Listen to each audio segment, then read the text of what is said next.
People who have really massive televisions in the home, Richard Hammond, for example, who famously has a really, really gigantic one. I always think that above a certain size, a television becomes vulgar.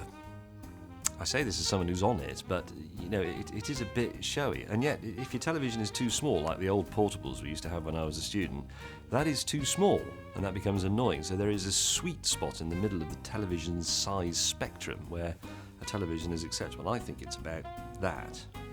And the other problem is that, this isn't so true of plasma screens, but if you make a really big telly, you simply have to sit further back for it to look right. So why not have a small telly and move your chair a bit closer? When I was growing up, what did I like on television? Well, when I was very small, I liked the Wooden Tops, Pogle's Wood, Thunderbirds. Then later on I liked Starsky and Hutch and all those other things like that. Then later on I liked The Persuaders and The Pretenders and Escape from Colditz, and I liked the James Burke Special and Tomorrow's World, the Oscar Peterson Piano Party.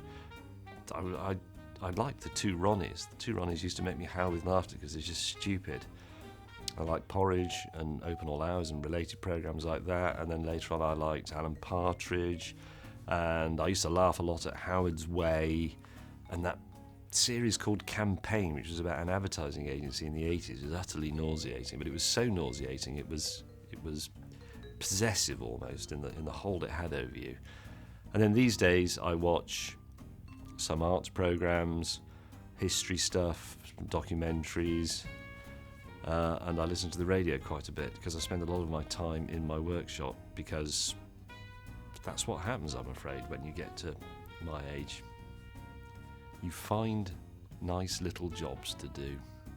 That's what we do, people in our 50s. We do nice little jobs, and we spin them out, if we're honest. They could often be done in 10 minutes, but by messing up your little workshop, shed, garage, whatever a bit, and having a radio and maybe a thing in there that makes tea, or maybe an old fridge with some beer in it.